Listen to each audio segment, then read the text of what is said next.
kemarin ya, atau hari apa tuh? Ibunya ada tugas dari kampus, ya ikut ke Daireka, jadi baru bisa penggantinya hari ini. Nah kemudian untuk pertemuan kedua nanti digantinya waktu e-learning ya, e-learning kan ada di pertemuan kelima. Itu kan harusnya Anda ini apa namanya, nggak ada tatap muka online ya, tatap muka tapi online hanya tugas. Nah nanti kita dipakai untuk tatap muka online ya, gitu. Nah kemudian hari ini kita membahas tugas ya. Siapa yang mau ini, mau presentasi? Langsung klik share screen aja ya.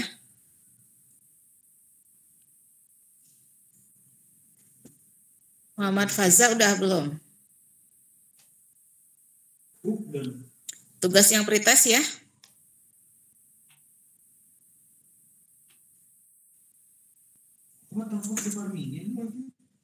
Wow.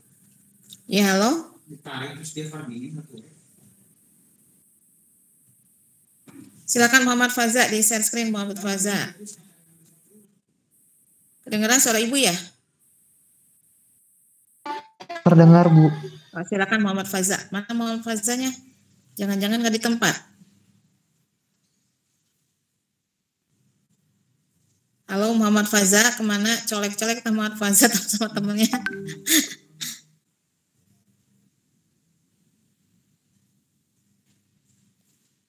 Ayo Muhammad Faza kemana tah? Angga, silakan Angga share screen Angga. Baik Bu. Sebentar Bu, saya pindah device dulu. Oke, siap.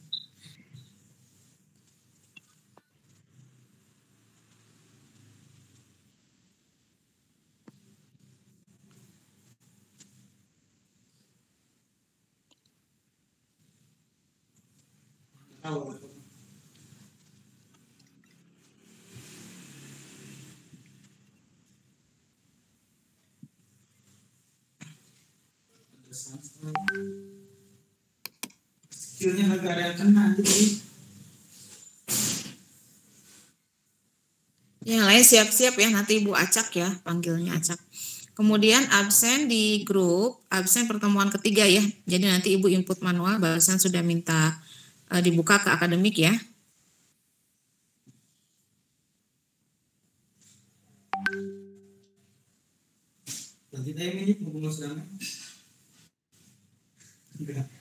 Bisa sudah ada Bu. Enggak, bisa diperbesar nggak?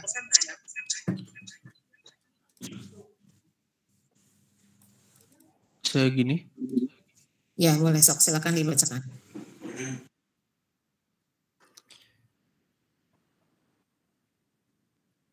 Ya, jawaban saya yang pertama, menurut saya digital entrepreneurship itu merupakan salah satu dimensi entrepreneur yang menggunakan ICT atau Information and Communication Technology sebagai bagian dari media bisnisnya.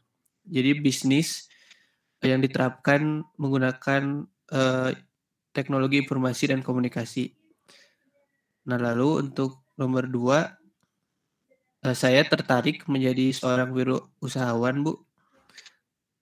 Nah bidang yang saya akan geluti di bidang IT seperti pembuatan UI UX dan software yang lainnya karena saya lumayan memahami cara membuatnya. Nah, lalu harapan saya untuk mata kuliah digital entrepreneurship ini, dengan belajar di mata kuliah ini, saya berharap bisa menjadi pengusaha bidang IT yang berdagang di dalam media digital seperti marketingnya di sosial media dan lain-lain kayak gitu Bu, dengan baik. Ya. Selama ini udah pernah mencoba menawarkan skillnya? Tadi mau develop ini kan, develop IT ya? Mau mendevelop aplikasi ya? Iya Bu. Nah, sudah pernah mencoba nggak? Mencoba-coba untuk mengerjakan aplikasi itu atau menawarkan diri? Sudah Bu kalau bikin, cuman kalau untuk menjualnya belum mencoba Bu.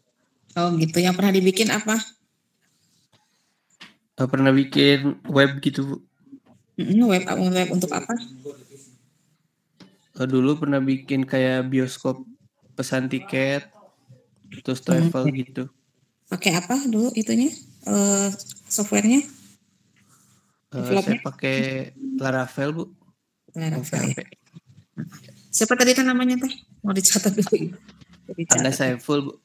Angga ya. Ya bagus sih Angga ya. Ya jadi memang diharap Anda itu sudah memiliki ketertarikan ya dengan mata kuliah ini, karena memang nanti hasil akhirnya itu Anda dengan bisnis yang akan dibangun. Tadi bisnisnya itu betul kata Angga, kalau kita bicara digital entrepreneurship berarti ada penggunaan ICT ya dalam pergerakan bisnisnya gitu. Nah, apalagi kalau Angga tadi bercita-cita ingin mendevelop aplikasi ya, dalam hal ini website tadi. Nah, itu juga sejalan dengan ilmu-ilmu yang sudah dipelajari di perkuliahan. Nah, kemudian kenapa sih harus ada mata kuliah ini gitu ya? Padahal kan wirausaha mah ya udah buka usaha aja jalan gitu kan.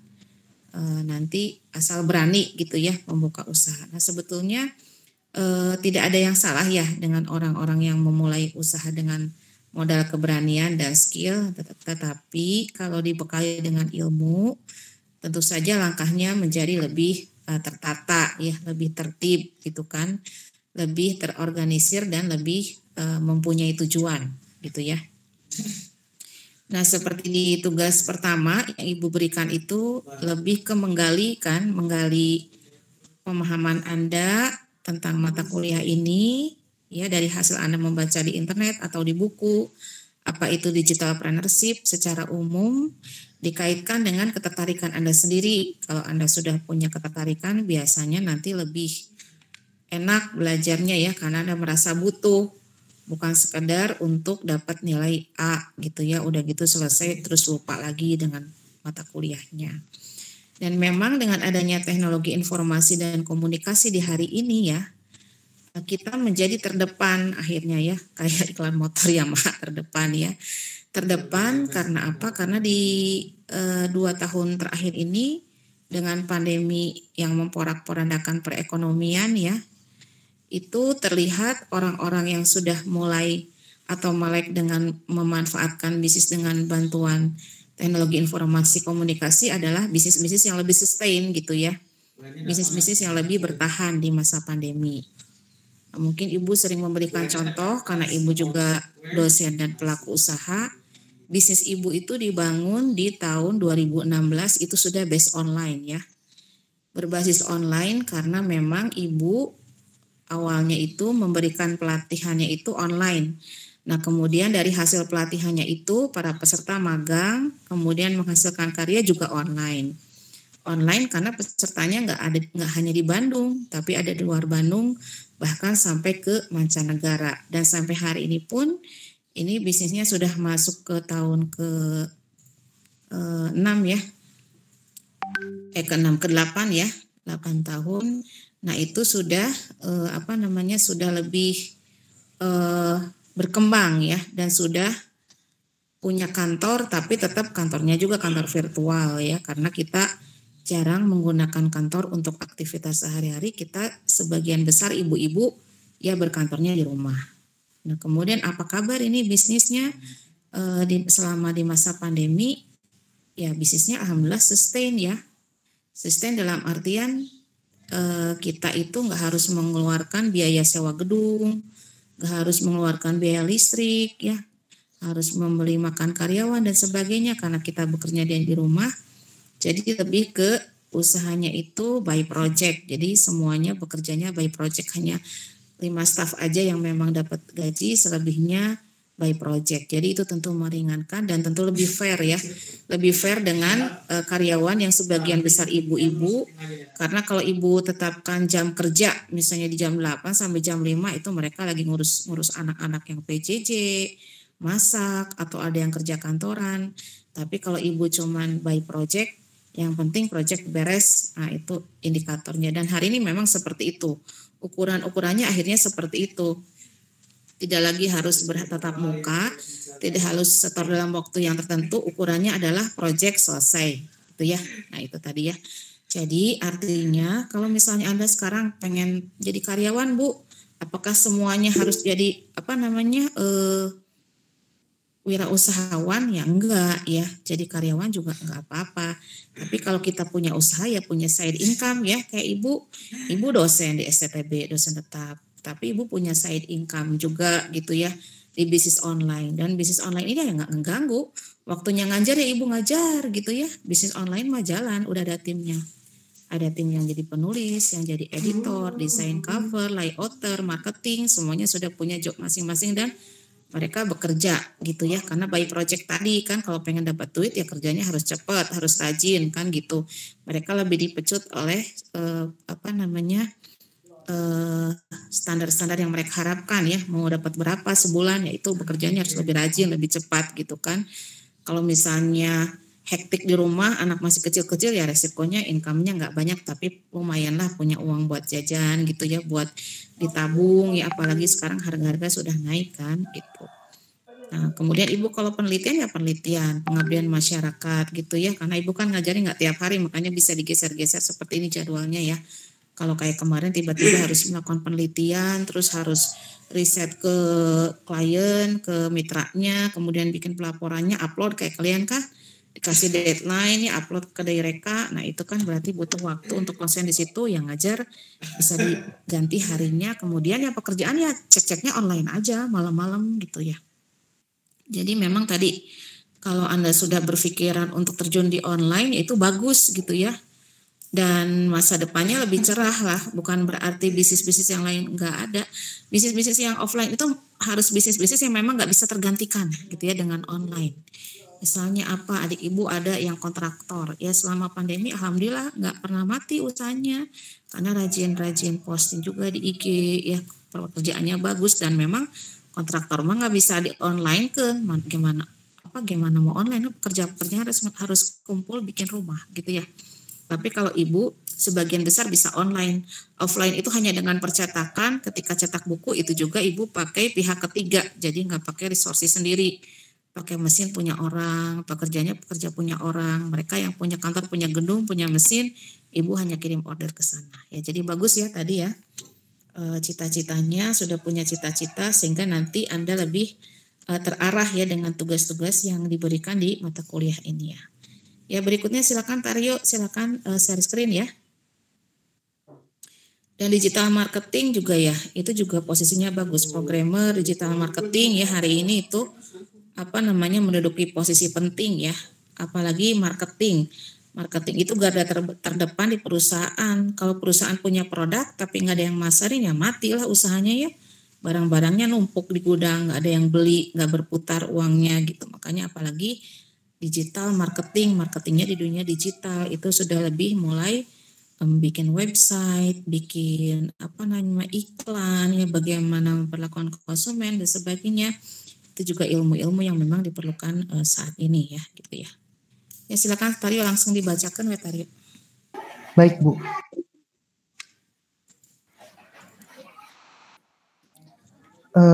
Ini jawaban retest saya untuk nomor 1 itu digital entrepreneurship merupakan salah satu dimensi entrepreneur yang menggunakan ICT sebagai bagian dari media bisnisnya. Sebagai negara dengan penduduk keempat terbesar di dunia, Indonesia memiliki potensi yang besar untuk pengembangan digital entrepreneur. Untuk nomor 2 itu ya, saya mau jadi wirausahawan. Bidangnya sendiri saya pikir saya ingin di bidang kuliner, karena kuliner tidak pernah mati dan makan adalah kebutuhan orang-orang. Ya, betul ya. Taryo? Iya. Ya, Ibu mah tukang belian GoFood. Iya, benar. Taryo. Iya, jadi betul ya, salah satu tadi itu ya, digital, full digital. Sekarang Taryo. Harapannya Taryo belum selesai dibacain. Semoga saya lebih paham dan bisa memaksimalkan kemajuan teknologi untuk memajukan ide bisnis di kuliner saya. Iya. Jadi itu makanan. Racik makanan gitu kan. Tapi online ini perannya di mana? Tadi di marketingnya gitu ya, di pemasaran produknya. Apalagi kalau misalnya dia sudah by aplikasi ya, Anda kan sekarang belajar di IT, belajar tentang membangun aplikasi. Nah ini bisa dikolaborasikan kan, jadi tambah keren gitu ya. Si produknya itu dibantu dengan kegiatan digital marketingnya gitu. Makanan memang kayak banyak ibu rumah tangga ya, setiap rumah pasti kan punya yang rumah tangga itu kan ada ibu di situ ya. Tapi nggak semua ibu juga punya bisa hobi masak dan meluangkan waktu untuk masak. Contohnya ibu sendiri ya, ibu dari dulu memang masaknya pas-pasan lah ya, gitu masaknya pas-pasan. Tapi mencoba untuk belajar untuk masak, tapi ya nggak terlalu yang yang aneh-aneh gitu ya. Kadang-kadang bosan, apalagi anak-anak kan sekarang ada Shopee ya. Shopee itu kan bisa lebih ganti-ganti lah. Anak-anak sekarang beda preferensi makanannya, beda dengan ibu dulu kan.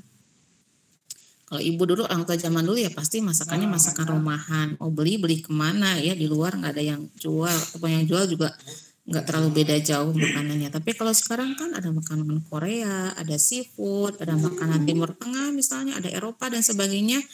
Ya itu memang keinginan anak-anak untuk mencoba dan juga variasi kan akhirnya ya, sehingga masakan rumah jadi kalah. Betul Taryo, banyak juga ibu-ibu yang akhirnya udah nggak usah masak, soalnya masak juga nggak dimakan ya, anak-anaknya lebih seneng coba-coba masakan-masakan yang sekarang banyak dijual. Dan itu juga diversifikasinya banyak makanan itu ya.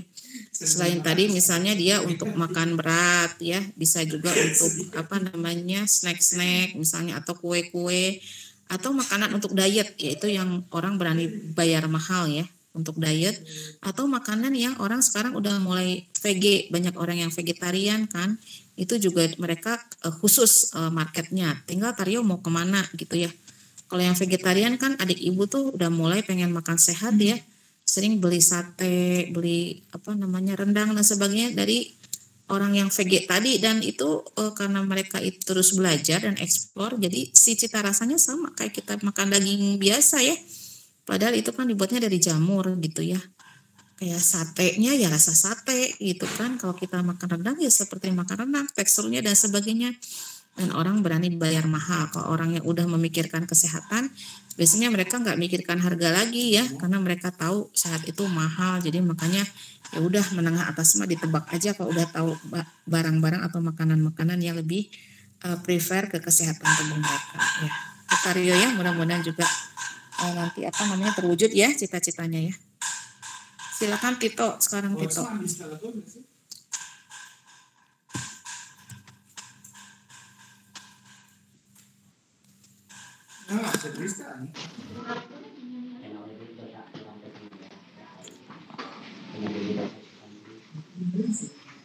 Halo, perkenalkan nama saya Tito Tuhan.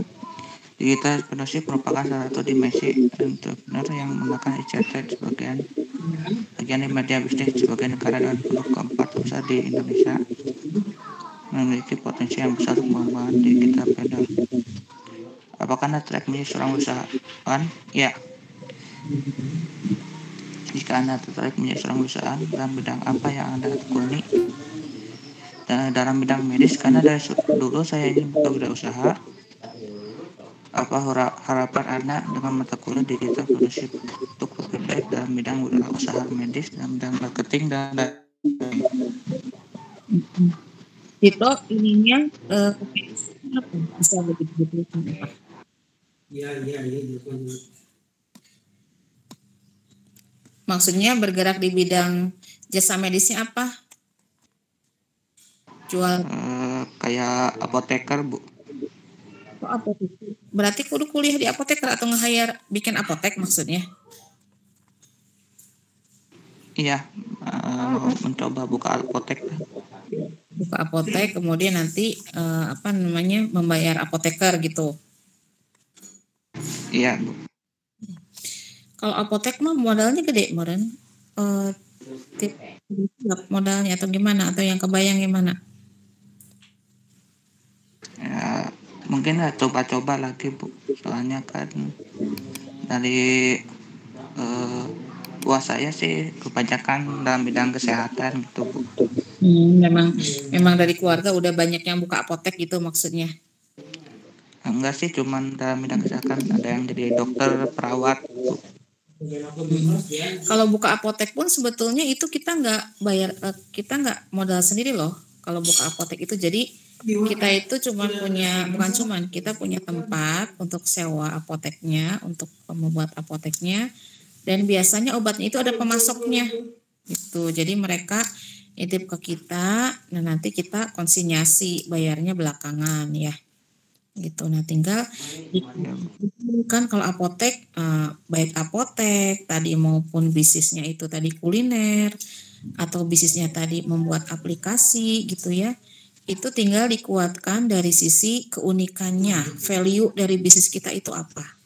Karena kalau kita tidak punya value, tidak punya nilai unik dari bisnis kita, kita akan sulit bersaing di pasar yang sudah ramai ini gitu ya. Misalnya apotek nih, apotek kita itu kekhasannya apa sih dibandingkan dengan apotek yang lain gitu. Karena ibu sendiri orang mager, malas keluar ya, keluar rumah, sangat-sangat tergantung dengan jasa gosen gitu ya. Nah, apotek-apotek yang memang fast respon, memberikan layanan antar, itu memang sangat membantu, apalagi waktu pandemi awal itu di mana kita juga keluar rasanya ngeri gitu ya. Apotek-apotek yang memiliki armada untuk mengantar barangnya sampai ke tempat kita itu jadi apotek yang juara gitu ya. Kalau di sini Ibu di Margahayu itu ada yang namanya Gria Pharma. Nah, Gria Pharma itu memungkinkan orang untuk bayar by transfer.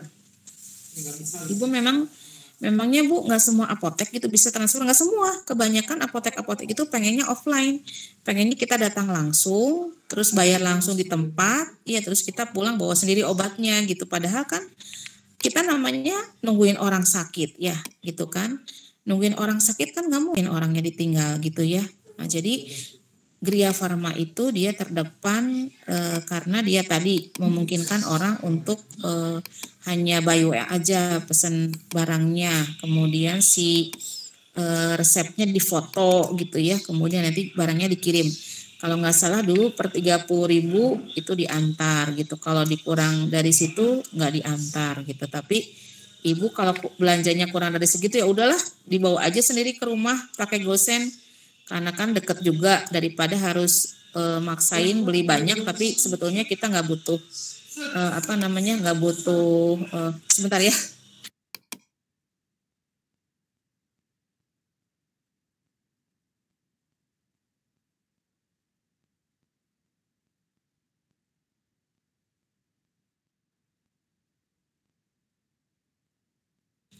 Ya, nah, jadi ternyata apotek K24 itu ya yang buka 24 jam itu nggak ada loh fasilitas Tario, fasilitas untuk transfer. Nah, itu sangat disayangkan ya. Pertama dia udah buka 24 jam. Kenapa dia buka 24 jam? Sebetulnya kelebihannya itu ketika apotek yang lain tutup kan dia masih standby. Nah, cuman kekurangannya apa? Karena Ibu sering pesan obat ya, karena Ibu tinggal sama orang tua juga yang udah sepuh, kadang-kadang perlu obat juga malam-malam, apalagi waktu awal pandemi itu benar-benar tergantung banget ya sama apotek yang buka 24 jam. Nah mereka itu Tario nggak menyediakan nomor WhatsApp-nya loh, nomor WhatsApp misalnya nih, Ibu kan tinggalnya di Margahayu Raya. Kalau search di Google kan apotek K24 jam terdekat, itu dia udah referensikan yang dekat dengan Ibu, tapi sayangnya mereka nggak menampilkan nomor telepon gitu ya, nomor WhatsApp, nggak punya nomor WhatsApp, jadi punyanya nomor telepon. Nah, sementara kita itu kan kalau transfer, kirim bukti transfer kemana? Coba Tario, kalau kita transfer ke WA kan ini. Nah mereka itu punya WA center, ini Ibu cerita ya, karena kan ketika kita memutuskan berbisnis itu kita harus cari melihat bisnis-bisnis jenis yang di sekitar itu seperti apa, kemudian kelebihan kita itu apa, sehingga nanti kita bisa memiliki value. Nah tadi yang 24 jam itu memang dia buka 24 jam tapi sangat-sangat merepotkan. Kenapa? Karena mereka tidak menyediakan layanan untuk konsultasi via WhatsApp, jadi harus menelpon. Jadi kalau Ibu, saya mau transfer, oh Bu nggak bisa, udah aja beli pakai gosen. Lah tukang gosen kan kalau barangnya 300.000, dia punya uang dari mana? Mana udah malam lagi susah gitu ya. Kemudian juga boleh Bu, misalnya transfer ke saya aja, transfernya nanti saya ke yang punya apoteknya gitu.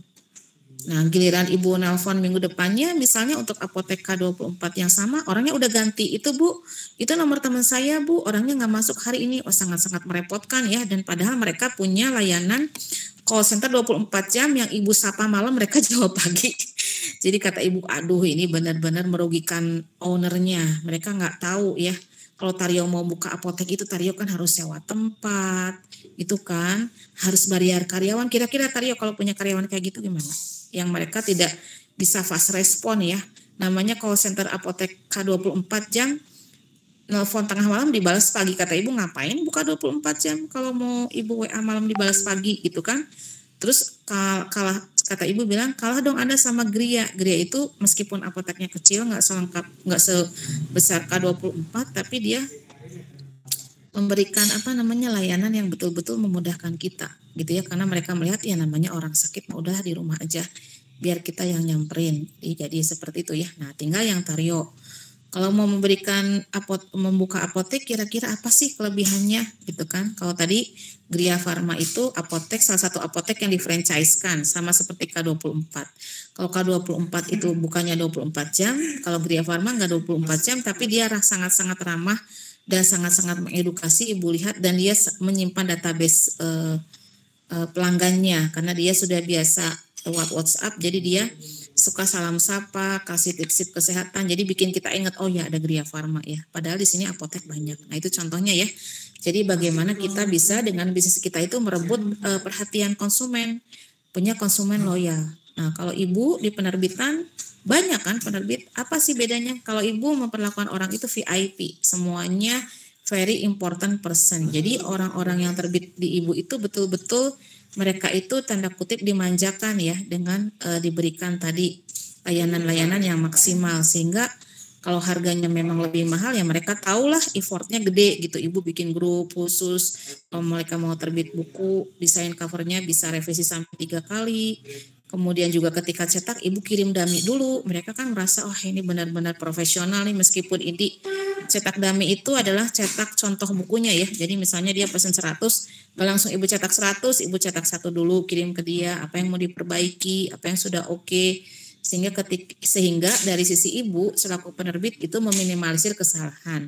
Dari sisi pengguna, mereka melihat kita profesional, karena memang ketika terbit di Mayor pun, penerbit Gramedia dan sebagainya, mereka ada cetak dummy. Nah sayangnya penerbit indie nggak semuanya seperti itu ya, karena mereka merasa rugi lah waktu dan sebagainya. Tapi kalau Ibu mau memberikan tadi, mengusahakan layanan prima. Jadi banyak yang sudah penerbit-penerbit lain akhirnya balik ke Ibu gitu ya. Wah kalau di Juragan Artikel profesional, meskipun ibu-ibu yang mengerjakannya, tapi betul-betul detail meriksanya, betul-betul kami diprioritaskan dan sebagainya. Nah itu ya kelebihannya yang diberikan, value-value kalian harus punya, apapun bisnisnya itu value yang utama, dan value itu bisa Anda tahu dari tadi kejelian. Taryo mau buka apotek sekitar ada apotek apa aja di database ke nama-nama apoteknya.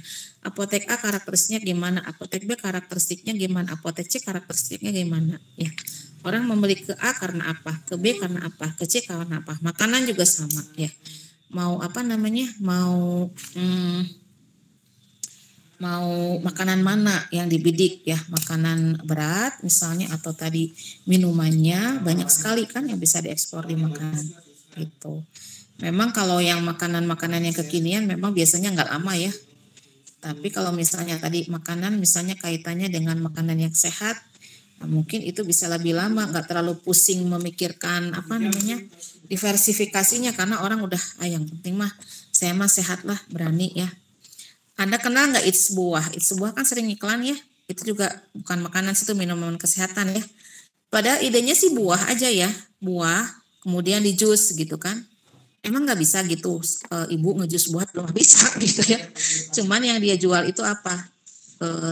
Dengan membeli buah di kami berarti memberdayakan para petani. Dengan membeli buah di kami berarti Anda sudah memperhatikan kesehatan Anda. Kenapa? Karena dengan membeli buah di kami Anda bisa konsultasi dengan ahli gizi. Anda bisa tahu ya berapa kalori yang harus dikonsumsi, buahnya ini berapa, yang dipilih buah apa aja. Sebetulnya kan banyak tukang jus di sekitar kita juga ya, jus buah di sekitar kita banyak banget. Tapi apakah tukang jus buah di sekitar kita memberikan referensi kesehatan? Enggak kan, bahkan mungkin dikasih gula gitu ya, bahkan mungkin airnya terlalu banyak. Kalau dia 100% buah asli katanya gitu, nggak pakai gula, nggak pakai campuran, nggak pakai pengawet. Nah itu nilai-nilai lebih dari It's buah ya yang Ibu amati. Jadi karena kita ini pebisnis, insting kita tuh apa ya, kita tuh harus aware gitu dengan yang terjadi di sekitar kita untuk kita duplikasikan ke bisnis kita.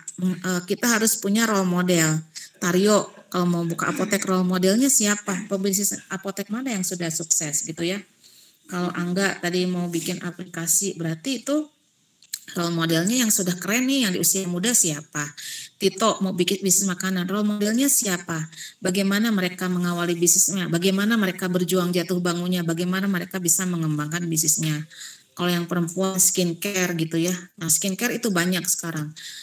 Orang ngemaklun skincare, misalnya dia pengen punya skincare brand X, dia nggak punya pabriknya, dimaklun aja ke pabrik, dikasih brand sendiri gitu kan. Nah, tinggal apa sih yang mau ditawarkan dari bisnis skincare saya, misalnya Anda buat, nggak mengandung paraben, nggak mengandung bahan-bahan yang berbahaya bagi tubuh, bisa untuk ibu hamil, kemudian bisa untuk ibu menyusui misalnya, bisa untuk berbagai usia, misalnya bisa laki-laki dan perempuan dan sebagainya. Jadi artinya bisnis apapun sebetulnya ketika mau dibangun itu tentukan tadi ceruk pasarnya, target marketnya, apotek untuk apotek mana. Ada apotek banyak ya, tapi harga obatnya bisa beda-beda. Sok aja Taryo cek.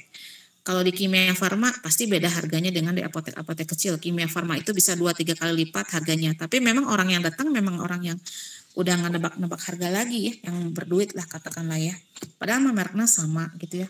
Sama lah kayak kamu beli Fanta, beli Coca-Cola, beli minuman, kamu beli di pinggir jalan mereknya Fanta Kene. Nanti kamu ke hotel sama Fanta, tapi kan harganya beda. Nah itu yang membedakan apa? Karena mereka disimpannya di mana gitu ya. Kemudian fasilitasnya apa aja yang membuat mereka jadi lebih mahal. Nah Ibu, kalau Ibu di bisnis penerbitan, di percetakan, harga cetak 1 lembar ya pasti sama lah. Nggak akan beda jauh percetakan A, B, C, D. Kalau nyetak mah dihitungnya lembarannya. Nah tapi kenapa sih di Ibu bisa lebih mahal? Ya karena tadi Ibu punya value perlakuannya itu ya, memperlakukan orang yang pesan buku ke Ibu itu gimana gitu, sehingga itulah yang menyebabkan suatu barang itu bisa lebih mahal atau lebih murah dijualnya adalah value yang diangkat. Jadi bubur ayah di sisi jalan, ayah di hotel, ada yang di tempat-tempat kafe-kafe mahal, sama-sama bubur tapi harganya kan beda-beda ya gitu ya. Nah bisa bisa ditangkap ya. Jadi maksudnya sekarang kalau punya bisnis, target marketnya siapa, kemudian dengan memahami target market, apakah anak muda, dewasa, atau misalnya lansia, atau tadi kalau makanan orang yang mau diet, atau orang yang misalnya lagi punya alergi, kan itu makanannya beda-beda ya. Nah itu silakan Anda dalami, sehingga justru bisnis itu semakin spesifik semakin bagus. Kalau Ibu bisnisnya itu tadi penerbitan, kemudian fokusnya itu komunitasnya itu perempuan ya. Jadi komunitas penulisnya itu untuk perempuan. Itu lebih enak gitu ya nge-maintainnya produk-produknya, meskipun kesini-sini ada diversifikasi untuk kelas buku ajar itu bisa bapak-bapak, bisa dosen ikut, tapi yang lebih intensnya lagi memang dengan perempuan. Nah itu ya silakan temukan tadi ceruk marketnya, mau membidik kelas mana, menengah atas bawah, laki-laki, perempuan, dewasa, anak-anak, lansia, misalnya gitu ya harus jelas gitu ya. Ya silakan yang berikutnya siapa? Fitri ya, perempuan belum ada ya. Silakan Fitri. Anda ada kuliah berapa ini? Apa Bu? Ada kuliah lagi jam berapa? Enggak ada hari ini. Oh siap. Ini Yes. belum. Share screen ya? Belum ada. Belum kelihatan. Kalau misalnya ada, ya dah. Ibu teh mau ikut, ibu juga sekolah lagi, udah lagi. Tiap hari Rabu, ini defaultnya Rabu kelas ini ya. Itu kalau udah fix ya dipindah. Sementara ini mah balik lagi ke Rabu aja dulu. Ya silakan Fitri dibacakan Fitri. Untuk jawaban yang pertama, apa yang dimaksud dengan digital ownership? Menurut saya, digital ownership adalah aktivitas bisnis yang kreatif, inovatif, berani, dan mampu bertahan dalam tantangan bisnis yang akan datang dengan memanfaatkan teknologi informasi. Terus untuk jawaban nomor 2, apakah Anda tertarik untuk menjadi seorang wirausahawan? Jawaban saya adalah mungkin tidak. Tidak malah tamatnya Fitri. Terus harapan kuliah ini apa? Harapannya pengen ini Bu, pengen jadi orang IT gitu loh Bu. Kenapa? Pengen jadi orang IT gitu loh. Pengen jadi pegawai maksudnya gitu ya? Iya. Ya. Gak apa-apa sih nggak tertarik juga ya, tapi dengan kuliah ini memang aku paksa mengerjakan tugas-tugas yang seolah-olah Anda merencanakan sebuah bisnis gitu ya. Nah Fitri kan tadi belum ada keinginan, tapi setelah mendengarkan penjelasan Ibu, Tito, kepada Angga, kepada Taryo, kira-kira udah mulai ada ketertarikan nggak yang asalnya cuman mau jadi pegawai aja, sekarang kayak Ibu nih punya tapi bisa punya bisnis karena berbasis digital, jadi bisa bisnis jalan ownernya jalan-jalan atau orangnya kerja gitu di tempat lain. Nah kira-kira Fitri gimana dengan itu? Ada mulai ada ketertarikan atau masih belum? Belum sih Bu, tapi nggak tahu sananya. Ya, jadi mungkin belum ya karena belum merasa mampu atau mungkin juga masih bingung ya. Tapi mudah-mudahan sih dengan yang diberikan setidaknya ada bekal untuk Anda lah ya. Jadi hari ini di mana orang-orang banyak yang di PHK ya, banyak yang nggak memiliki pekerjaan, kemudian banyak juga ibu rumah tangga yang stres gitu ya, itu menunjukkan bahwa sebetulnya keterampilan mencari uang itu adalah keterampilan survival, ngerti nggak? Untuk bertahan hidup itu kan kita harus bukan kita materialistis ya, tapi memang kita kalau mau beli makanan bisa pakai daun gitu, nggak bisa ya nggak?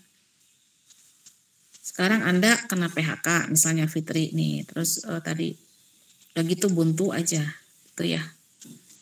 Nah, pastikan nggak ada sumber pendapatan, apa yang harus kita lakukan adalah tadi kita menjual skill kita kan, menjual diri tanda kutip, artinya kita menjual skill kita. Nah menjual skill kita itu berarti diperoleh dengan apa? Dengan kegiatan wirausaha diantaranya. Sebetulnya tidak harus semua orang itu harus jadi wirausahawan, tapi memiliki mental wirausaha dan memahami tahapan-tahapannya itu setidaknya bisa menjadi penolong Anda kalau satu saat Anda terpaksa yang asalnya karyawan, ternyata ya seperti COVID hari ini banyak yang terimbas PHK, ya Anda harus putar otak, ya salah satunya wirausaha itu yang bisa membuat Anda bisa bertahan hidup.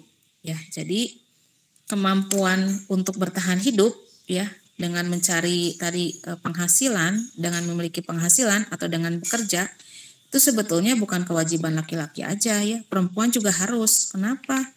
Ya karena kan perempuan juga nggak tahu ya apakah dia nanti berumah tangga misalnya atau tidak, kan belum tahu ya. Ya kita semua berharap pengen berumah tangga ya, kalaupun berumah tangga kita juga nggak tahu jodohnya sampai di mana kan gitu ya. Ibu sendiri kan single parent ya, suami ibu meninggal tahun 2014, anak ibu dulu masih kecil-kecil ya, otomatis ibu yang asalnya cuman ngajar itu cuman biar nggak bosan aja di rumah ya, nggak bosan di rumah terus gitu, bisa ketemu sama orang, bisa ketemu sama teman, sama mahasiswa, mengamalkan ilmu, ternyata harus banting setir jadi ibu dan ayah dalam satu waktu bersamaan. Apa yang terjadi kalau kita tadi tidak memiliki skill gitu ya, ya mungkin ada yang berputus asa ya, atau mungkin yang paling fatal ada yang jadi error gitu ya, gangguan jiwa gitu kan. Nah tapi karena kita sama orang yang beriman, apalagi ibu disekolahkan sama orang tua ya, punya ilmu, nah itulah yang membantu Fitri gitu. Jadi memang pada akhirnya ibu juga harus memikirkan side income di samping ngajar, karena anak ibu 4 ya, semuanya lagi butuh biaya. Ibu waktu itu harus bergerak cepat nih, apa yang bisa dikerjakan lebih cepat. Ibu waktu itu masih S1 ya, usia 40 tapi masih S1, karena memang ibu nunggu anak-anak gede dulu kalau mau S2 ya. Jadi lebih dipercepat jadwalnya. Udah kalau pengen fokus di dosen berarti harus S2. Udah gitu apakah mencukupi enggak dari mengajar? Alhamdulillah ada pendapatan bulanan, tapi masih belum ya mencukupi, berarti harus berpikir tambahannya dari mana ya, dari online ini ya. Kenapa akhirnya online sangat-sangat membantu ibu? Karena ibu harus memikirkan peran juga sebagai ibu yang nggak bisa lepas ya, harus bisa ngantar anak ke pondok, anak ibu kan ke pondok, bisa punya, bukan harus bisa sih, kadang juga adik ibu juga ikut ngantar ya, tapi ibu sebagai orang tua harus bisa berperan ganda karena posisinya kan single fighter, jadi harus satu saat harus bisa menjadi ibu, di saat lain juga mencari nafkah menjadi ayah. Berarti itu ibu harus waras tanda kutip ya, nggak boleh terlalu banyak dalam tekanan. Kalau ibu kerja di kantoran udah pasti ibu jadi milik kantor kan, jam kerja ibu udah jam 7 sampai jam 5 bahkan bisa sampai malam itu bekerja untuk perusahaan. Tapi kalau dengan seperti itu mengajar itu kan ditanya kesediaannya, yang wajib cuma 12 SKS dalam satu semester, bisanya di jam berapa, di hari apa. Ibu itu maksimal seminggu itu cuma 3 hari ngajar, selebihnya ibu alokasikan ya tadi, punya spare waktu untuk ngurus usaha, punya spare waktu juga untuk ngurus anak. Jadi anak ibu itu waktu ditinggal almarhum suami ibu itu yang besar baru berusia kelas 2 SMP. Sekarang sudah semester akhir ya, ngambil D3 di Telkom. Jadi perjalanan yang panjang itu bisa dilalui ya, salah satunya adalah punya skill dan tadi inovasi kreatif untuk tadi bagaimana bisa mendapatkan pendapatan tapi tetap bisa ngurus anak, tetap bisa bersama keluarga. Ini sedikit sharing ya, bukan berarti nakut-nakutin ya, karena Anda lihat sendiri kan hari ini kemarin yang ngegorok anak, berapa anaknya? 4, 3. Itu kan salah satu contoh ibu yang stres dalam tekanan ya, karena suami diuji dengan penghasilan yang tidak tetap, sementara dia punya anak harus dibiayai, ya kita juga kan nggak tahu ya. Tapi lebih dari itu, kalau kita punya ilmu, hari ini kita disekolahkan oleh orang tua kita harus bersyukur. Karena salah satunya dengan ilmu itu adalah kita punya skill, yang dengan skill itu kita bisa memberikan solusi kepada masalah-masalah orang lain. Itulah yang namanya jalan pintu rezeki, jalan bisnis. Tadi Angga punya skill apa? Bikin website. Oh berarti Angga itu bisa menarik rezeki dengan apa? Dengan kemampuan dia membuat website. Baik itu dia nanti sebagai karyawan maupun sebagai wirausahawan, kemampuan itu bisa digunakan. Kemudian Tito senang masak, berarti Tito punya skill di situ, punya passion di situ. Itu bisa menarik rezeki. Jadi uang itu pertukaran energi. Energinya di mana? Kita punya skill, punya kemampuan yang bisa kita jadikan untuk mensolusi masalah orang lain memberikan apresiasi dalam bentuk uang. Jadi bukan kita mencari uang, tapi kita, kalau judulnya bukan kita mencari uang, tapi kita bagaimana memberikan manfaat kepada orang lain dengan skill yang kita miliki, nanti rezeki mah nuturkeun ya. Be a professional, rezeki will follow. Hari ini Anda sekolah tujuannya supaya lebih profesional dengan ilmu Anda.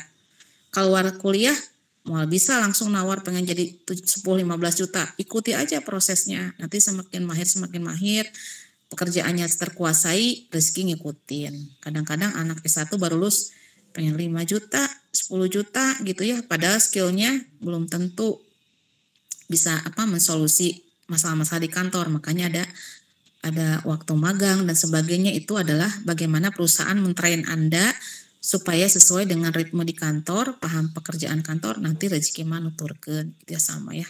Jadi siapapun juga di hari ini sebetulnya mungkin hari ini belum memiliki keinginan untuk berwirausaha, nggak masalah ya.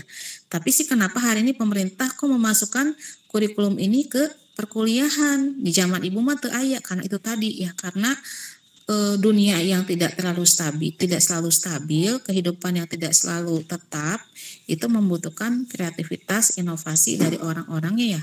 Di antaranya ketika menemukan masalah-masalah yang memang dia harus banting setir ya, harus bergerak lebih cepat lagi gitu ya.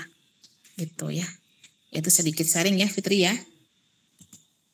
Dan yang lainnya ya, silakan yang lainnya.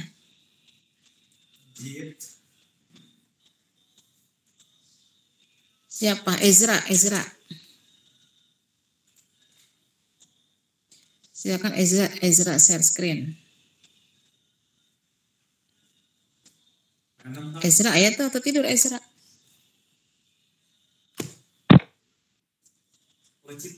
Ada Ezra? Ya silakan Ezra share screen.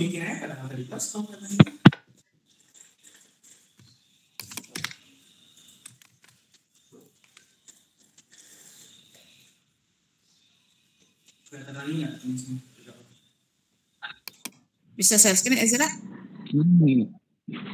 Tes. Ya silakan Ezra. Terdengar Bu? Kedengaran Ezra? Kedengaran.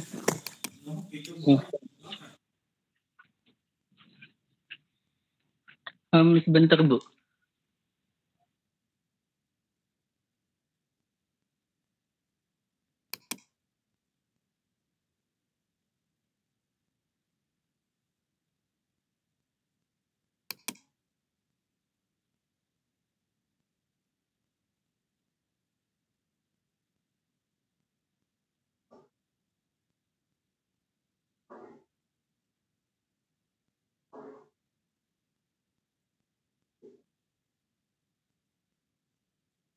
Kemana Ezra?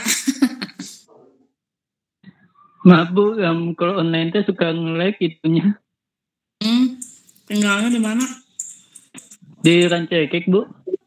Oh, jaringannya kurang bagus mungkin ya? Bukan, aksesnya online, HP-nya jadi nge-lag. Buat ini. Jadi Ya, rada ya. susah nyari. Mungkin Udah nanti lama. Bu. Ya. Boleh yang lain bantu Ezra? Bisa sok Ezra kirim filenya ke siapa gitu ya? Ibu manggil yang lain dulu ya. Tadi Fitri udah kan? Ya, Bu. Ezra siapkan dulu, yang lain dulu. Siapa yang mau duluan? Saya Bu. Ya silakan sok. Udah bukan anak SD-nya, tunjuk-tunjuk ya. Windy, silakan Windy.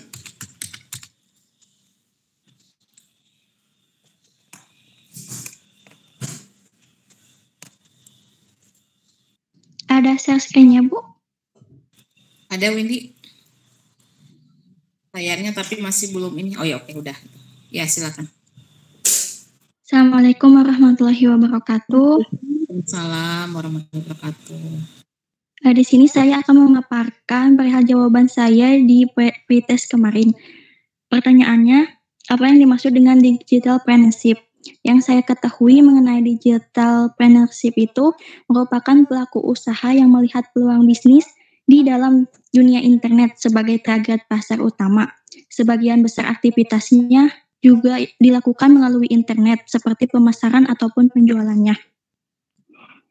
Apakah Anda tertarik untuk menjadi seorang wirausahawan? Ya, saya ingin bergelut di bidang fashion property. Kenapa? Karena selain saya menyukai dua bidang tersebut, di zaman serba modern ini juga kebutuhan fashion dan properti semakin meningkat. Hal tersebut dilihat dari semakin maraknya brand fashion dan juga brand properti yang muncul. Bahkan keduanya sudah bukan kebutuhan lagi, melainkan gaya hidup. Apakah tidak takut membuka bisnis di bidang tersebut, padahal lebih banyak juga peluang saingan bisnisnya? Tentu tidak, karena saya yakin terlepas dari seberapa banyaknya brand fashion di luar sana, permintaan pasar terhadap dua bidang tersebut akan terus meningkat, dan setiap brand pasti memiliki ciri khas sendiri di mana itu akan dipilih sesuai selera customer. Maka dari itu, saya di sini bercita-cita memiliki usaha serta membuat brand fashion dan properti milik sendiri dan memanfaatkan media online dalam pemasaran ataupun penjualannya. Dengan adanya mata kuliah digital partnership ini, saya berharap salah satunya bisa lebih mengenal lebih jauh mengenai apa itu digital partnership, tahu mengenai bagaimana untuk membangun digital partnership, cara membentuk digital mindset, bagaimana pemanfaatan digital planner di berbagai bidang, terutama di bidang yang saya cita-citakan untuk digeluti. Sehingga mudah-mudahan ilmu yang saya dapat di mata kuliah ini dapat saya implementasikan di suatu hari nanti. Terima kasih, Bu. Ya bagus Windy ya, udah punya cita-cita juga ini pengen bikin bisnis properti dan bisnis fashion ya. Memang pada akhirnya kemampuan kita di bidang IT ini memang menjadi salah satu pilar ya dalam membangun usaha berbasis digital. Jadi kehadiran IT ini sekarang dia bukan cuman milik anak informatika aja ya, tapi Ibu pernah ngajar di akuntansi ya di Politeknik Bandung. Waktu itu Ibu mengajar di prodi akuntansi. Mereka belajar coding ya. Nah tentu saja codingnya nanti kepentingannya untuk mensupport kemampuan accounting mereka. Ibu juga pernah mengajar di jurusan manajemen di Unisba. Nah itu juga mereka ada yang namanya sistem informasi gitu ya. Nah jadi tadi sebetulnya Anda hari ini kuliah di IT, kemudian punya passion, punya keinginan untuk membuka bisnis yang lain, nggak masalah, karena sebetulnya nanti peran IT di sini sebagai tools ya. Ya syukur-syukur tadi seperti Angga mau bikin software house berarti udah sejalur ya. Tapi kalau ternyata punya hobi yang lain nggak masalah juga ya, karena Ibu juga kesini-sini seiring waktu ya dan umur udah nggak kekejar kalau fokus di pemrograman, kecuali kalau laki-laki kan memang pikirannya nggak semultitasking perempuan ya, bisa lebih fokus. Tapi kalau untuk perempuan ya karena kerjaan ngurus anak dan sebagainya agak susah juga Ibu ngikutinnya. Akhirnya Ibu tadi menjadikan kemampuan IT Ibu adalah nilai plus Ibu ketika terjun di dunia bisnis ya, khususnya penerbitan. Jadi Ibu eksplor bagaimana orang-orang bisa terbit di Google Play, Playbook. Kalau terbit di Ibu, mereka punya fasilitas terbit di Google Play khusus untuk orang dengan order nominal tertentu. Kemudian juga karena Ibu punya kemampuan digital ya, meskipun sederhana digunakannya tapi cukup powerful, mengajarkan tim marketing Ibu bagaimana membuat landing page gitu ya. Jadi tadi kalau misalnya punya kecenderungan untuk membuka bisnis yang nggak di IT, berarti itu kemampuan IT kita jadi pendukung kan ya, Windy gitu. Dan fashion memang betul ya, fashion itu memang cepat pergerakannya. Yang harus dimiliki oleh orang yang mau bergerak di bidang fashion adalah inovasi. Karena kan fashion mah ada musim-musimnya ya, Windy. Jadi memang kalau tadi mau di fashion berarti kalau kita pengen fashionnya yang benar-benar dipakai untuk sehari-hari gitu ya, yang memang sering berganti-ganti, berarti kita harus kuat di riset. Ya sekarang lagi musim apa sih? Orang-orang senangnya fashionnya gayanya gaya kayak gimana gitu kan. Tapi kalau memang kita pengen di fashion terus nggak pengen rubah-rubah model, ya udah kita fokusnya di produksi seragam. Misalnya kan seragam gitu-gitu terus ya dari waktu ke waktu gitu kan.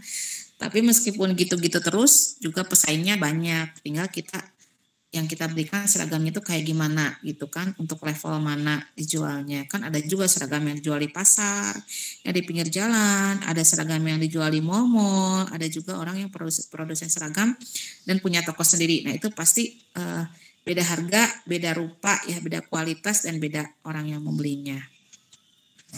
Nah tinggal nanti fashion mau seperti apa. Kemudian di properti memang hari ini apalagi di masa pandemi itu banyak yang jual murah ya, terus banyak juga yang nggak kejual-jual propertinya. Nah tapi Ibu kebetulan punya adik yang bergerak di properti, alhamdulillah selama pandemi itu dia terus-terusan ordernya nggak habis-habis. Jadi siapa bilang di pandemi ini semua orang nggak punya uang? Siapa bilang hari ini dengan harga Pertamax sekian-sekian bisnis kita bakal bangkrut? Jangan ya. Kalau pebisnis itu nggak pernah ada kepikiran kata-kata orang nggak punya uang, harus punya uang ya. Di kepala kita itu semua orang harus punya uang ya, harus punya uang untuk membeli produk makanan yang dihasilkan kita, harus punya uang untuk beli website yang dibikin sama kita, harus punya uang untuk beli fashion yang diproduksi sama kita, harus punya uang yang dipakai untuk beli properti kita. Jadi pebisnis itu mindsetnya harus positif gitu ya. Mindsetnya harus positif. Kalau kita pebisnis, di mana kita itu tadi nggak ada income yang pasti. Kalau pegawai kan udah pasti income-nya, kayak ibu kalau ngajar sekian SKS dari STB udah pasti ketebak lah sebulan segitu gitu ya. Tapi ketika ibu bergelut di penerbitan itu turun naik, fluktuasinya kenceng banget gitu ya. Kadang-kadang orderan kenceng, kadang-kadang sepi, padahal mah kebutuhan mah nggak tergantung orderan kan. Ibu harus membiayai 4 anak, harus membeli makanan, harus apa gitu kan. Nah, kita sebagai pebisnis itu harus punya mindset yang positif. Diawalinya tadi, bisnis itu bukan sekedar proses jual beli, tapi lebih jauhnya lagi, bisnis itu adalah bagaimana kita memberikan solusi, memberikan manfaat kepada orang-orang lain. Jadi kita fokusnya memberikan manfaat. Kalau kita fokusnya ke sana, memberikan manfaat dan memberikan yang terbaik, pasti inovasi ada terus. Pasti klien juga akan puas. Pasti klien juga malah nyari-nyari kita dan mereferensikan kita, gitu ya. Jadi nih di era pandemi seperti ini, ternyata ibu melihat sendiri, adik ibu tuh orderannya nggak berhenti-berhenti. Karena apa? Karena dia customize banget, dia juga VIP banget ke kliennya. Very important person. Orang itu dilayani dengan desain-desainnya itu sesuai dengan kebutuhannya. Kemudian bekerjanya bagus, bisa cepat. Yang lain sekian bulan, dia bisa berapa bulan gitu ya. Bahkan kadang-kadang pembayaran juga disesuaikan dengan kebutuhan kliennya. Seperti itu yang membuat bisnis bertahan itu adalah bagaimana bisnis yang kita bangun itu fokusnya bukan ke cuan gitunya. Belum apa-apa udah pengen fashionnya langsung gede, langsung menghasilkan. Fokusnya kita ada masalah apa sih di fashion tadi. Kalau di makanan, masalahnya apa sih yang di sekitar kita, sekitar makanan? Oh, kalau kayak ibu yang bekerja, pasti sibuk lah ya. Untuk ngeracik-racik, untuk belanja itu butuh waktu. Nah, biasanya mereka itu butuh masakan-masakan yang sudah dibantu dimasakkan di catering atau di penjual-penjual makanan itu mensolusi masalah mereka. Apalagi makanan juga diperlukan oleh orang yang sedang diet misalnya. Kenapa? Karena makanan-makanan yang di luar itu nggak dihitung kalorinya, tapi orang yang diet mah dihitung, hari ini kudu makan apa diatur gitu ya. Makanan apa lagi, kebutuhan siapa lagi, kebutuhan misalnya orang-orang anak-anak berkebutuhan khusus. Jadi anak-anak berkebutuhan khusus itu kan ada makanan-makanan yang nggak boleh dikonsumsi, terbuat dari mengandung gluten dan sebagainya, itu juga pasar juga. Apalagi yang bisa disolusi dengan makanan, gitulah. Kalau pebisnis itu harus selalu mencari celah tidak tergantung kondisi ayeuna ke harga-harga mahal dan sebagainya, enggak. Dia harus terus berpikir positif bagaimana produknya bisa terus terjual. Makanya kemudian mereka melakukan riset ya. Seperti ibu sekarang melihat naik barang ini pasti ongkir naik lah ya. Karena ongkir itu kan kaitannya dengan tadi jasa ekspedisi pasti pakai bahan bakar, pasti naik. Bagaimana dengan harga buku? Ibu akan memberikan pilihannya dengan kertas. Kalau misalnya dia kertasnya 55 gram, pasti harga bukunya lebih murah daripada 72 gram. Ya silakan sesuaikan kemampuan masing-masing, karena tadi menyiasati ongkir yang mahal, jangan sampai orang nggak bisa beli buku kita. Kan kita ingin mensolusi nih, orang pengen punya buku tapi terkendala ongkir yang mahal, atau sudah mulai bekerja sama dengan Shopee, dengan platform jual beli online ya, marketplace, di mana mereka suka kasih bonus-bonus tanpa ongkir. Nah itu dipelajari juga pola-polanya seperti itu. Jadi yang namanya bisnis itu dinamis ya. Yang namanya bisnis betul harus kreatif. Yang namanya bisnis harus terus inovatif. Makanya nggak bisa kalau orangnya cepat putus asa itu jadi pebisnis. Atau orangnya yang tidak jeli ya melihat. Kalau buat pebisnis mah segala sesuatu bisa jadi uang, katakannya bukan matre, tapi maksudnya dia ngeliat, wah ini peluang, otaknya udah gitu, ini peluang. Kalau ibu mendiversifikasi produk-produk ibu di penerbitan ya karena ibu melihat kebutuhan. Misalnya nih, kalau klien ibu guru gitu ya, dia kebutuhannya apa sih di buku? Oh, guru itu harus punya produk untuk bisa naik pangkat. Nah, berarti produknya apa? Buku ajar. Oh, berarti ibu bikin pelatihan buku ajar. Ibu bikin pelatihan editor untuk buku ajar. Ibu juga bikin paket-paket yang mau dibantu dibuatkan oleh co-writer gitu kan, asisten penulis, atau mau buat sendiri. Kalau dibuatkan harganya sekian. Dibuatkan dalam artian mereka tetap nyediain bahan-bahan, tetap supervisi tapi dibantu. Sebentar azan dulu ya. Seperti itu ya kira-kira.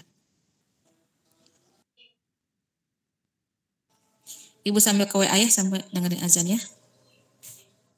Baik, Bu.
Oke, yang siapa tadi? Yang Windy sudah ya?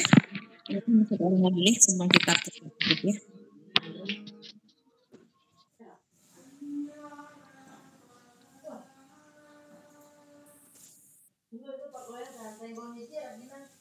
Siapa satu orang lagi, silakan. Aku, Bu, boleh? Silakan.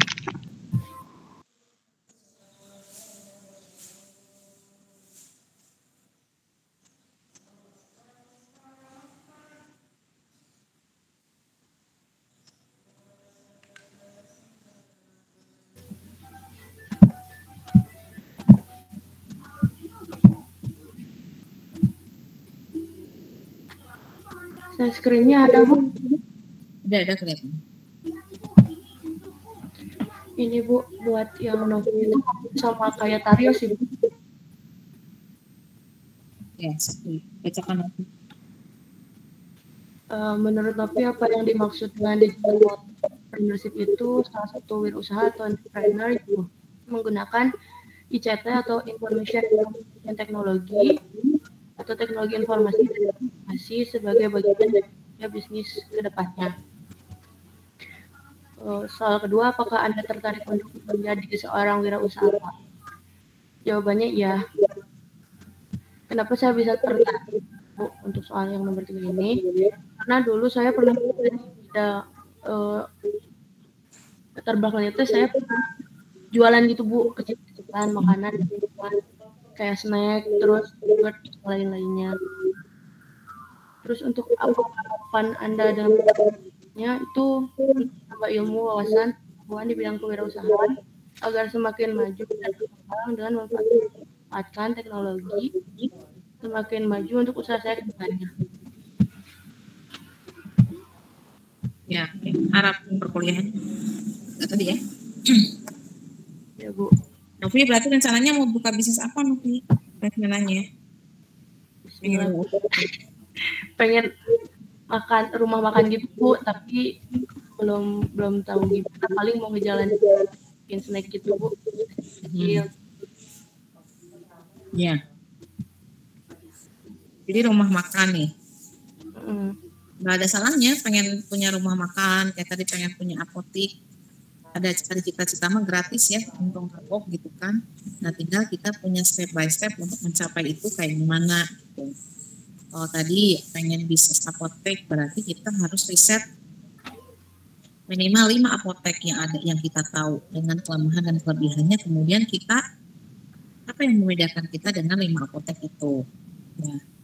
Kalau misalnya pengen buka rumah makan, kita riset minimal 5 rumah makan yang sudah berjalan. Apa masing-masing kelemahan dan kelebihannya. Kemudian kita mau ngambil di posisi mana, value kita apa, gitu ya. Kalau misalnya kita rumah makan, kita lihat kan yang paling lama itu di Bandung sekarang sistem itu dan sudah lama itu Ampera. Ampera itu kan konsepnya itu prasmanan ya. Makanan sudah jadi gitu kan, kemudian dipanaskan. Nah memang kelebihannya apa? Kelebihannya orang nggak usah nunggu lama kan, karena sudah ada makanan-makanan yang sudah mereka masak, tinggal kita mau diangetkan enggak gitu kan, seperti tawarin, Bu mau digoreng lagi enggak gitu kan, atau mau maksudnya mungkin makanannya dia lebih rasa hangat ya. Tapi sebetulnya kalau di City Fresh makanan kayak itu kan nggak fresh sebetulnya ya, karena dia sudah barangkali juga dia kalau misalnya hari ini nggak habis besok sisanya dijual besok gitu kan, beda dengan makanan yang memang kita pesan baru dimasak gitu ya. Nah, cuman kelebihannya itu tadi kalau Ampera itu kelebihannya apa? Kecepatan dalam penyajian. Kekurangannya ya mungkin tadi minyaknya jadi lebih banyak gitu ya, dengan digoreng lagi nggak fresh gitu kan. Terus kelebihannya apa lagi?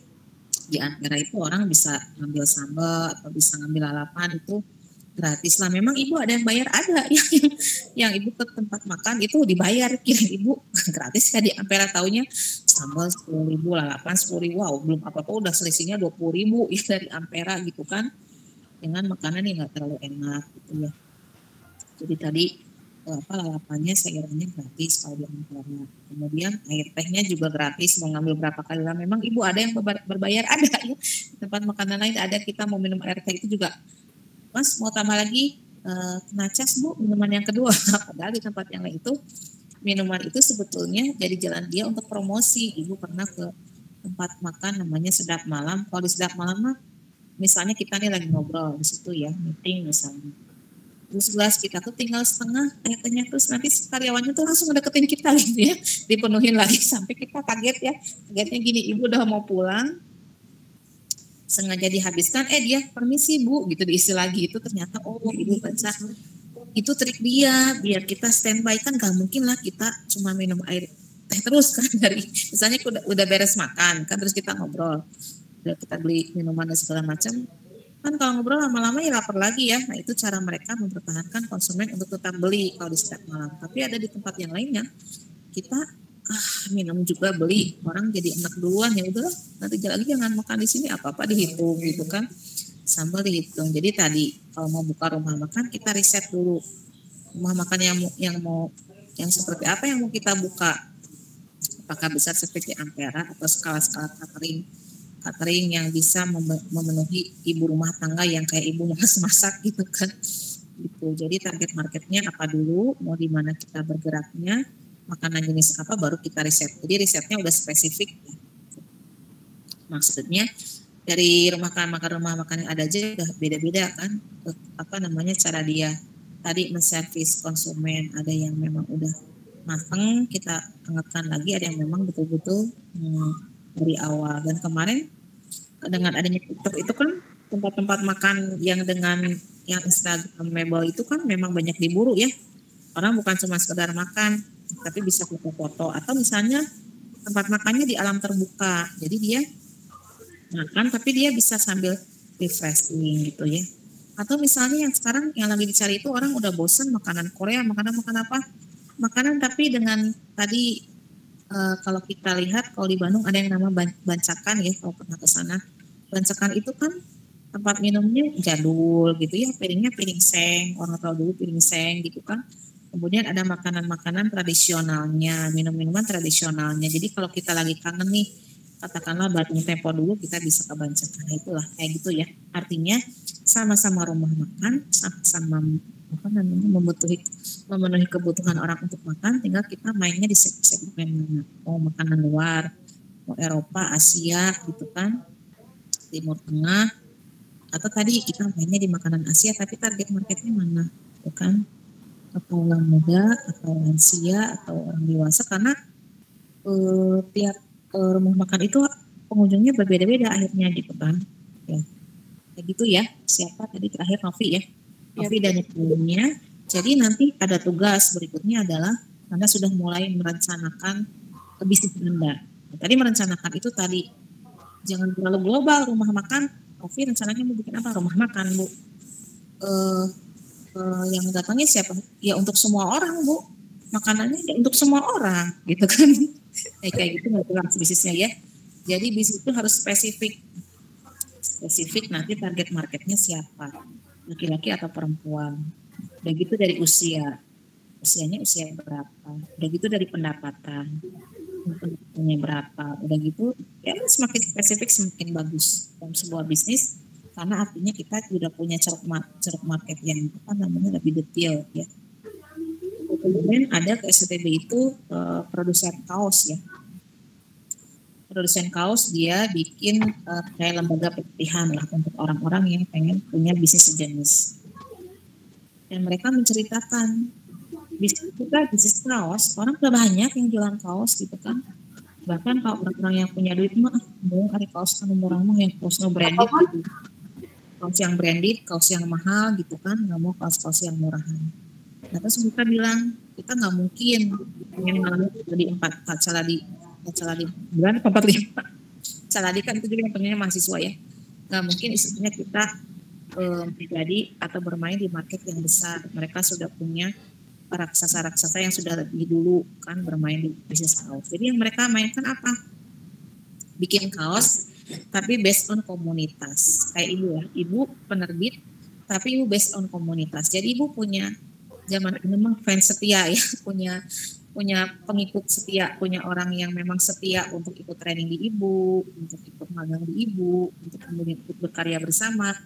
Mereka pride, mereka itu merasa bangga kalau dilibatkan. Misalnya ini ada proyek buku, siapa yang mau magang? Nah, mereka merasa bangga. Kenapa? Karena mereka pelatihan di Juragan Praktik Lama dikasih kesempatan untuk praktek loh, gitu kan. Dan prakteknya juga dibayar, meskipun bayarannya belum semahal orang-orang profesional, namanya juga belajar. Dan kenapa di bawah standar yang profesional, namanya juga kita saling bantu. Yang mau nerbitin bisa terbit dengan harga di bawah pasaran, yang praktek juga bisa praktek. Tapi kita juga punya klien-klien premium. Nah itu klien premium itu untuk orang-orang yang sudah sering praktek, orang-orang yang sudah lebih expert, gitu, editor yang lebih expert, editor yang lebih expert, desain cover yang lebih expert. Jadi itu dibangun komunitas yang melatih dari hulu ke hilir, sehingga tadi udah punya fanbase istilahnya mah udah pasti produknya ada yang belinya. Itu lebih sustain. Jadi sekarang bisnis itu sudah berbasis komunitas.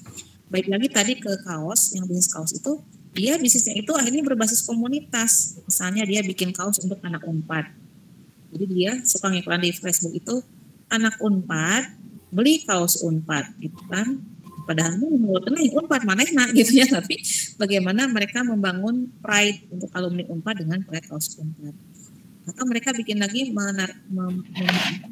menyasar target marketnya misalnya ibu-ibu atau bapak-bapak atau ibu-ibu dari bulan lahir. Misalnya ibu yang lahir di bulan Desember adalah seorang ibu yang tangguh misalnya gitu. Jadi wah di tulisan teh si ibu lahir bulan Desember teh asa benar-benar jadi ibu tangguh, merasa bangga gitu ya. Kayak gitu. Jadi mereka kaos-kaos yang berbasis komunitas yang dibikin untuk membuat pride orang yang pakainya based on komunitas. Atau mereka juga bikin kaos-kaos misalnya yang tadi tematik, misalnya kaos bola gitu ya, khusus untuk pecinta Persib misalnya, atau klub di luar gitu. Jadi artinya yang belinya udah pasti ada dan tertarget gitu ya. Sebentar ibu ngatakan dulu ya.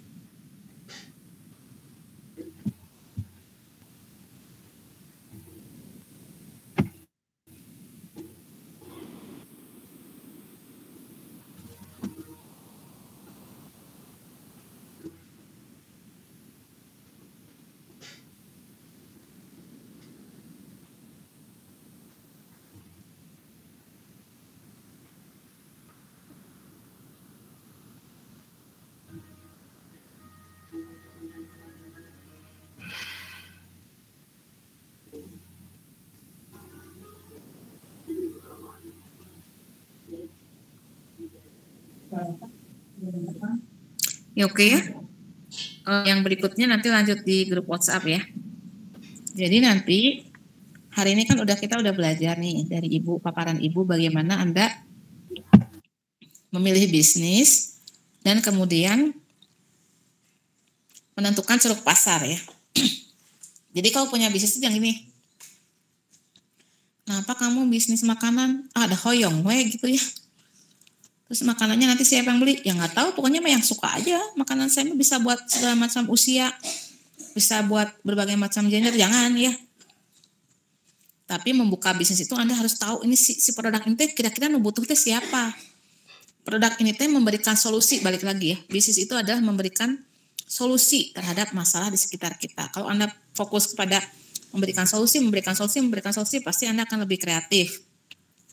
Kalau uang mah nuturkeun ya. Jadi jangan uang dulu. Tapi bagaimana kita memberikan manfaat, sehingga kalau kita ingin memberikan manfaat kan kita memberikan solusinya secara baik, nggak asal ya. Misalnya jualan, anu penting mah untungnya gede. Jualan jus, lebih banyak airnya, lebih banyak esnya. Orang teh jadi marah-marah ya. Beli jus di situ mah naon, jus nasa eutik, es anu loba hoream, gitu kan.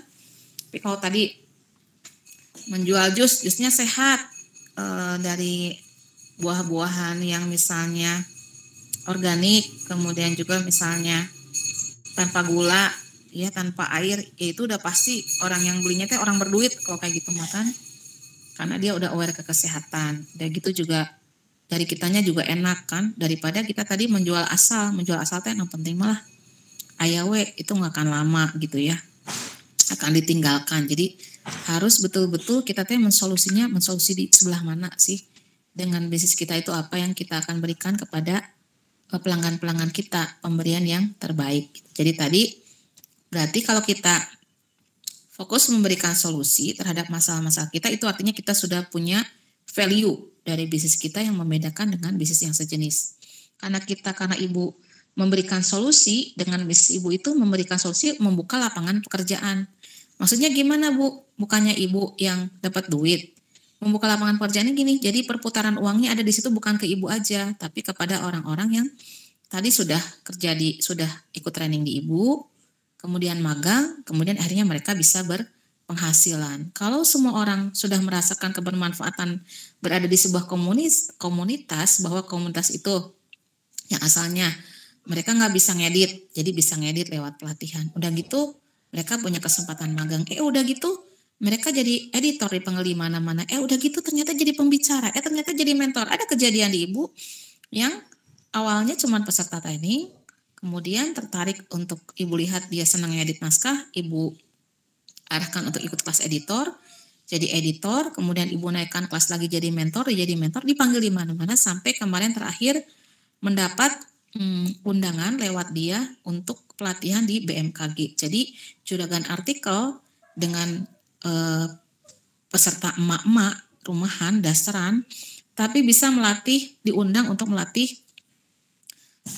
BMKG ya, di bagian pelatihan BMKG itu kita melatih bapak-bapak, ibu-ibu S2 dan S3. Luar biasa kan ya kesempatan itu, artinya tadi bahwa dengan kita melatih skill dan kemudian skill itu ditujukan untuk menyelesaikan masalah dan selalu membantu orang untuk bertumbuh di situ, maka keberkahan akan ada. Jadi perputaran uangnya teh bukan sekedar untuk jual beli, tapi apa sih manfaatnya, keberkahannya yang bisa kita berikan dari bisnis yang kita punya ya.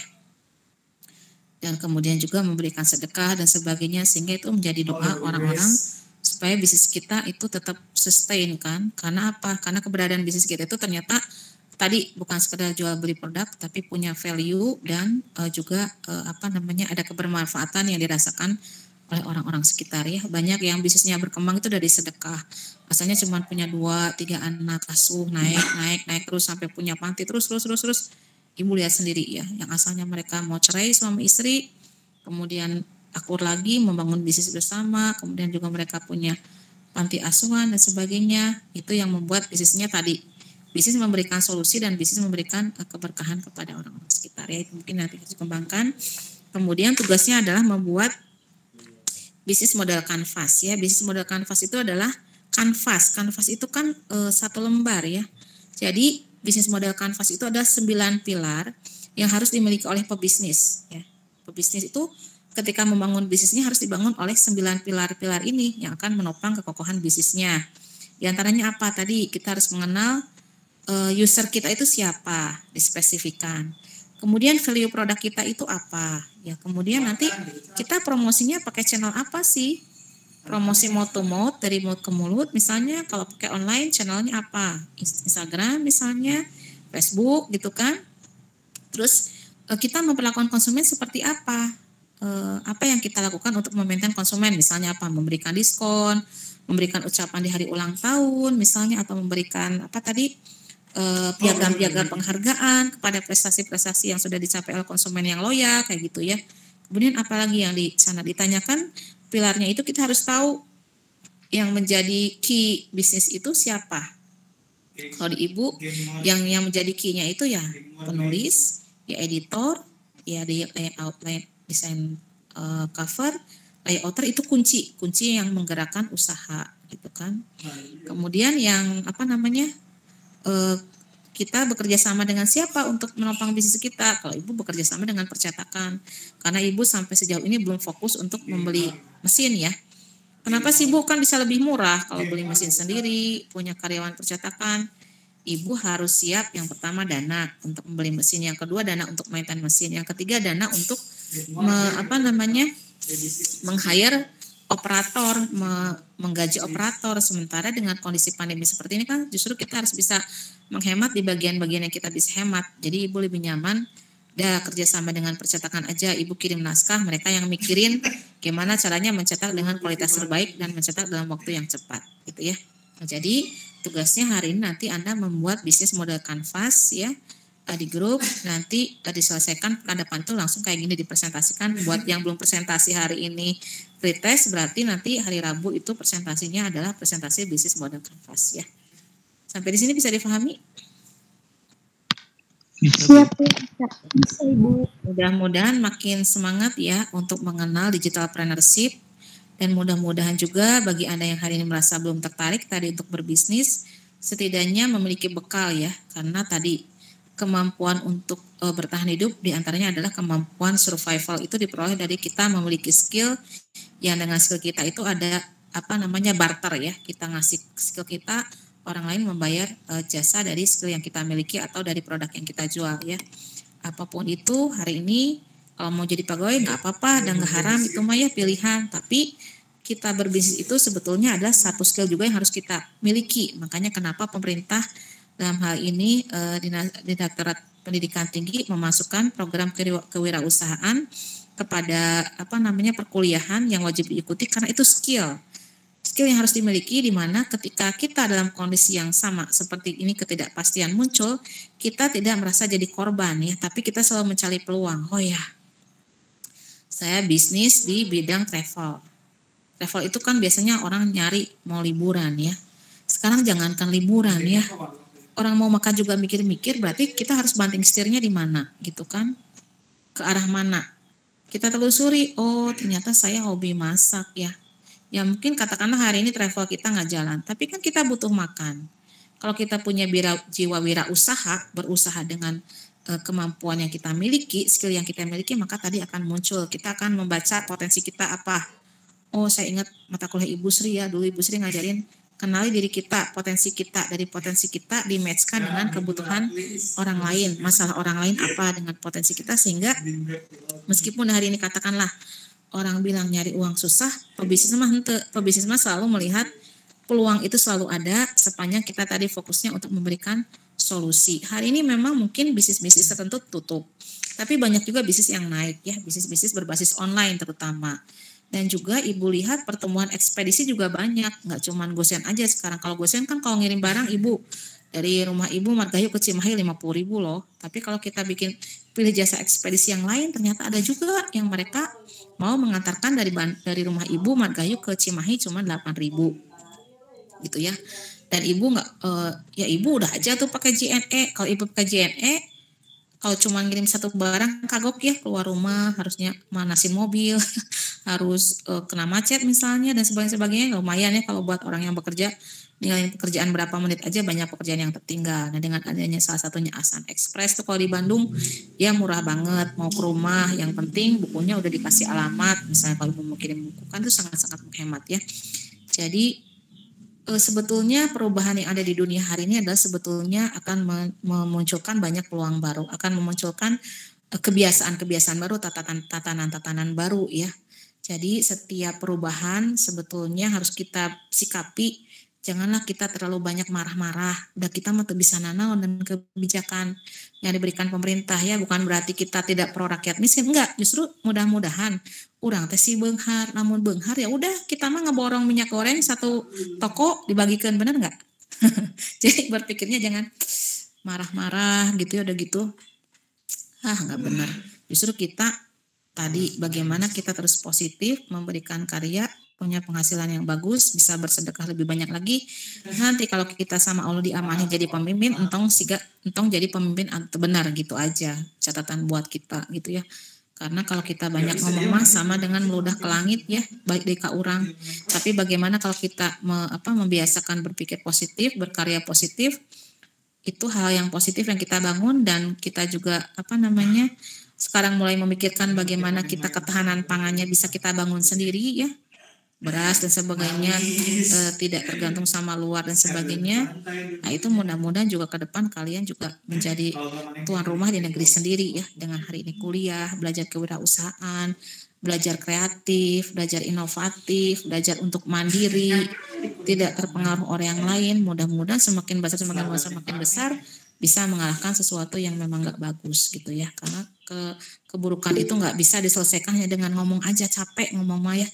Nggak akan ada artinya, malah kalian di cirian mahasiswa, kamu pernah demo ya, sok cirian udah hancur masa depan kita ya. Tapi sekarang kita harus berstrategi. Hari ini Anda kuliah sing benar, Anda harus ciptakan ketahanan pangan sendiri. Indonesia hari ini banyak dijual ini itunya, tapi kalau kita base komunitas, kita bisa bikin komunitas yang kita itu jual produknya antar kita sendiri, saling membantu. Kemudian tadi punya sawah, punya apa sendiri gitu ya, yang memang itu pemberdayaan. Kalau terus berkembang itu akan lebih besar. Kebaikan itu akan mengalahkan keburukan kalau terstruktur. Tapi kalau kita gampang dipanas-panasin, kitanya juga ikut hal-hal yang negatif ya, kejadiannya Anda mungkin masih kuliah udah frustasi, aduh menikih kieu teh hirup teh eta BBM naik sabaraha kali, aduh urang masih kuliah kene masa depan urang kumaha akhirnya negatif gitu ya. Tapi justru itu adalah tantangan bagi Anda. Wah, nanti kalau jadi pemimpin saya jangan kayak gitulah gitu ya. Makanya sekarang kuliah sing bener, belajar organisasi yang bener, belajar menyampaikan pendapat yang bener, belajar menjadi pimpinan yang baik, jadi mahasiswa yang baik, belajar hal yang baik yang lebih banyak lagi. Mudah-mudahan semakin banyak kebaikan, keburukannya juga akan terkalahkan oleh kebaikan. Itu sih kalau Ibu ya. Jadi Bu jangan ngomong-ngomong politik lah, ada pusing yang kayak gitu. Memang orang punya kepentingan sendiri-sendiri. Tapi sekarang buat diri kita aja yang terdekat, bagaimana Ibu bisa menularkan energi yang positif kepada kalian di hari ini, di tengah orang-orang banyak mengeluh-ngeluh. Ibu mah keluar dari grup itu nggak pernah dibaca. Karena apa? Karena ketika orang mengeluh, keluhannya sampai ke kita gitu ya. Ketika orang takut, ketakutannya sampai ke kita. Mending juga kita mah selalu berprasangka baik. Jadi Allah mah selalu sesuai dengan prasangka hambanya. Mudah-mudahan kenaikan harga ini Allah imbangi juga dengan kenaikan pendapatan kita dengan skill kita. Ya, tentu saja harapannya sih kita juga gak ingin jadi rakyat yang terus dizolimi ya, misalnya oleh pemerintah-pemerintah yang memang gak memikirkan. Mudah-mudahan satu saat keadaan tidak akan seperti ini, tapi dalam kondisi yang terjepit pun istilahnya kita tetap harus berpikir positif. Apalagi jiwa wirausaha ini justru dalam kondisi yang sulit apapun kita harus berpikir peluang dan peluang, manfaat. Insya Allah dari situ akan ngikutin ya. Kalau Anda jadi orang yang baik, Anda jadi orang yang amanah, ingatlah satu saat orang itu akan nyari Anda gitu. Tapi kalau Anda curang, Anda pengen cepat dapat uang dengan cara yang nggak benar, tipu sana tipu sini dan sebagainya, mau pakai gitu ya. Jadi kalau Anda tadi kuliah dengan benar, punya skill yang bagus, attitude yang bagus, percaya orang bakal nyari. Apalagi ketika Anda punya usaha Anda itu didedikasikan untuk memberikan hal yang terbaik ya, memberikan solusi yang terbaik buat kehidupan ini, bakal dicari gitu ya. Anda kan mungkin pernah nih ke tempat makannya enak ya, memuaskan pelayanan tempat makan itu. Anda bukan marketing tapi pasti Anda ngomong ya, menjang mahasiswa mah ada harma didinya tah hargana murah tapi sehat, pasti kan gitu ya. Padahal Anda bukan marketing tempat makan itu kan, gitu. Atau misalnya ibu penerbit, ibu mungkin kalau ibu layanannya jelek, pasti orang yang pernah terbit ibu pasti yang dininya lah mahal, yang dipikas sebelum boga lagi judes gini-gini, kan? Tapi kalau ibu menjaga kualitas, tadi fokus ke memberikan kebermanfaatan, pasti orang juga dari mulut ke mulut ya akan mereferensikan. Atau mungkin dari ibu ya. Jadi nanti ke bisnis model kanvas itu silakan gali lagi, Anda punya potensi apa, mau merancang bisnis apa, dikaitkan dengan tadi kebutuhan-kebutuhan, permasalahan-permasalahan yang ada di pasaran. Di luar ini masalah yang muncul apa, kemudian ceruk pasarnya, Anda mau target marketnya siapa, itu harus jelas ya. Oke, sampai di sini jelas nggak untuk tugas bisnis model kanvasnya?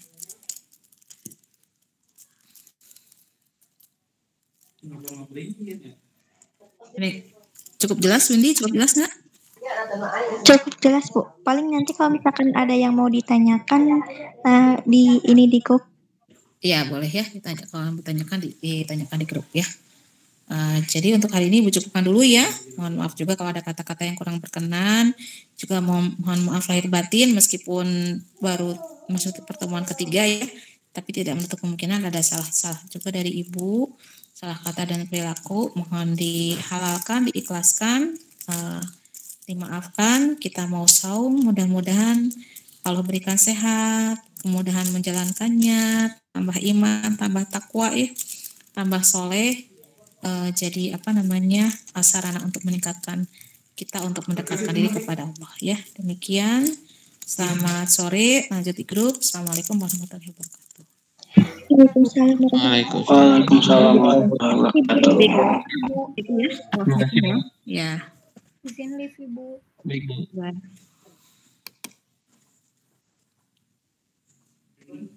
Izin keluar ya.